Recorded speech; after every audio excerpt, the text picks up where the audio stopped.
1948 पूरा उपमहाद्वीप एक नए भविष्य की तरफ कदम बढ़ा रहा था, लेकिन एक रियासत ऐसी थी जिसका भविष्य बिल्कुल अधर में लटका था। जी हां, हैदराबाद की रियासत। आज की इस ऐतिहासिक चर्चा में हम ऑपरेशन पोलो की उस बेहद नाटकीय और उलझी हुई कहानी को खंगालने वाले हैं, जिसने महज 100 घंटों के अंदर भारतीय संघ में हैदराबाद का विलय पक्का कर दिया और भारत का नक्शा हमेशा के लिए बदल दिया। चलिए शुरू करते हैं। 1948 के हैदराबाद की कल्पना करना भी अपने आप में दिलचस्प है।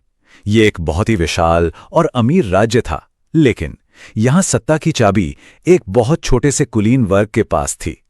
अगर हम डेमोग्राफी यानी जनसांख्यिकी को देखें तो एक भारी असंतुलन नजर आता है। राज्य की 85% आबादी हिंदू थी, लेकिन प्रशासन, सेना और संसाधनों पर पूरी तरह से लगभग 14% मुस्लिम अभिजात वर्ग का कब्जा था। सच कहें तो यही वो बेमेल आंकड़ा था जिसने आने वाले एक बहुत बड़े तूफान की नींव रखी थी। तो कहानी का पहला हिस्सा है अध्याय 1, द गिल्डेड फोर्ट्रेस, यानी सोने की परत चढ़ा किला। देखिए, हैदराबाद कोई मामूली रियासत नहीं थी। ये एक ऐसी जगह थी जिसकी अमीरी का हम बस अंदाजा ही लगा सकते हैं, बाकी दुनिया से थोड़ी अलग थलग। और इसके केंद्र में थे वहां के शासक 7वें निजाम मीर उस्मान अली खान।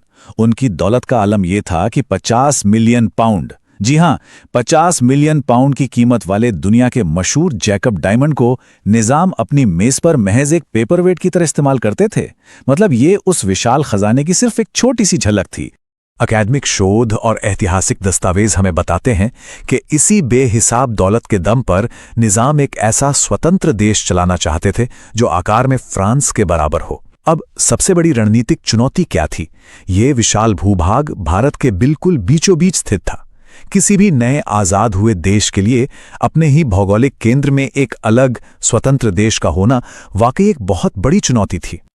लेकिन हालात तेजी से बिगड़ने वाले थे। आगे बढ़ते हैं अध्याय 2 पर, द पाउडर केग, यानी बारूद का ढेर। शांतिपूर्ण हल निकालने के लिए नवंबर 1947 में भारत और हैदराबाद के बीच एक स्टैंड स्टिल अग्रीमेंट यानी यथास्थिति समझौता हुआ था, लेकिन जल्द ही ये दरकने लगा। निजाम ने गुपचुप तरीके से पाकिस्तान को 20 करोड़ रुपए का एक बहुत भारी भरकम लोन दे दिया। और तो और एकदम किसी जासूसी फिल्म की तरह सिडनी कॉटन नाम के एक ऑस्ट्रेलियन पायलट को काम पर रखा गया।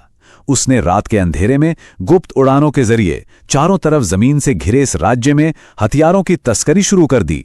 ये एक साफ इशारा था कि हैदराबाद युद्ध की तैयारी कर रहा है। इसी बीच राज्य के भीतर एक और बड़ा और शायद ज्यादा खतरनाक संकट पनप रहा था, रजाकार। कासिम रिजवी के नेतृत्व में ये 2 लाख लोगों की एक प्राइवेट पैरामिलिट्री फोर्स यानी अर्धसैनिक बल बन गया था। इनका सिर्फ एक ही मकसद था, निजाम के शासन को बनाए रखना और भारत में विलय का हर हाल में विरोध करना। इस कट्टरपंथी समूह ने ग्रामीण इलाकों में खौफ और भयानक हिंसा का माहौल पैदा कर दिया, और इसका शिकार सिर्फ हिंदू आबादी ही नहीं बल्कि विलय का समर्थन करने वाले प्रगतिशील मुस्लिम भी हुए। ये रजाकार किस हद तक जा सकते थे, इसका अंदाजा कासिम रिजवी के एक बयान से लगाया जा सकता है। उसने खुलेआम दावा किया कि जीत के अधिकार से वे दिल्ली के लाल किले पर आसिफिया झंडा फहराएंगे। ये बिल्कुल एक भस्मासुर जैसी स्थिति बन गई थी। रजाकार इतने ताकतवर और बेकाबू हो गए थे कि अब खुद निजाम भी उन्हें रोक पाने में पूरी तरह से लाचार थे। अब रुक करते हैं दिल्ली का। अध्याय 3, द आयरन मैन्स रिजॉल्व, यानी लौह पुरुष का संकल्प। नई दिल्ली में भारत के शीर्ष नेतृत्व के बीच लगातार मंथन चल रहा था कि इस संकट से कैसे निपटा जाए। एक तरफ प्रधानमंत्री जवाहरलाल नेहरू संयुक्त राष्ट्र और अंतर्राष्ट्रीय प्रतिक्रियाओं को लेकर थोड़े झिझक रहे थे, वहीं तत्कालीन उप प्रधानमंत्री और गृह मंत्री सरदार वल्लभ भाई पटेल का भू राजनीतिक आकलन एकदम स्पष्ट था। उन्होंने हैदराबाद की स्थिति को बड़ी ही सख्ती से भारत के दिल में एक अल्सर करार दिया और हालात को और बिगड़ने से रोकने के लिए तुरंत सैन्य कार्रवाई की पुरजोर वकालत की। जब बातचीत के सारे रास्ते बंद हो गए और सैन्य टकराव तय हो गया, तो जमीनी हकीकत कुछ ऐसी थी। एक तरफ 35,000 बेहतरीन ट्रेनिंग पाए जवानों और शर्मन टैंकों से लैस पेशेवर भारतीय सेना थी, और दूसरी तरफ निजाम की सेना और मुख्य रूप से अनियमित रजाकार, जिनके पास पुरानी बंदूकों और तलवारों के अलावा कुछ खास नहीं था। ये कोई बराबरी का मुकाबला नहीं था, बल्कि एक बेहद ऐतिहासिक और असमान टकराव था। और यहीं से शुरुआत होती है अध्याय 4 की, द 100 वॉर, यानी 100 घंटे का युद्ध। 13 सितंबर 1948 की सुबह भारतीय सेना ने कई दिशाओं से एक साथ हैदराबाद में प्रवेश किया। इसे ही ऑपरेशन पोलो नाम दिया गया। Major general J.N. चौधरी के नेतृत्व में यह एक अचूक और बिजली की तरह तेज अभियान था। पहले ही दिन नलदुर्ग पर कब्जा, दूसरे दिन तक आसमान में भारतीय वायुसेना का पूरी तरह दबदबा, चौथे दिन तक पीछे हटती हैदराबाद की सेना ने जो मूसी नदी का पुल तोड़ा था उसे भी फिर से बना लिया गया, और महज 5वें दिन निजाम को आत्मसमर्पण करना पड़ा। हैदराबाद के अजेय होने का सारा भ्रम ताश के पत्तों की तरह ढह गया। युद्ध के कुछ किस्से तो बिल्कुल सिनेमाई हैं। भारतीय वायुसेना के हॉकर टेम्पेस्ट जेट विमानों ने निजाम के हवाई जहाजों को उड़ान ही नहीं भरने दी। उधर हथियार तस्कर सिडनी कॉटन 4 मिलियन पाउंड लेकर भाग निकला, और जिस मूसी नदी के पुल की हमने अभी बात की ना, उसे भारतीय इंजीनियरों ने रिकॉर्ड महज 3 घंटे में दोबारा खड़ा कर दिया, जिससे सेना का रास्ता एकदम साफ हो गया। आखिरकार 17 सितंबर 1948 को डेक्कन रेडियो पर हार का वो ऐतिहासिक क्षण गूंजा। निजाम मीर उस्मान अली खान ने युद्ध विराम की घोषणा करते हुए भारी मन से कहा, गिद्धों ने इस्तीफा दे दिया है, मुझे नहीं पता कि क्या करना है। उनका ये इशारा उन सलाहकारों की तरफ था जो उन्हें इस युद्ध की आग में धकेलकर खुद मौके से भाग खड़े हुए थे। और इसी घोषणा के साथ 200 से अधिक वर्षों का आसफजाही राजवंश समाप्त हो गया। लेकिन इस जीत के बाद की सुबह बहुत अलग थी।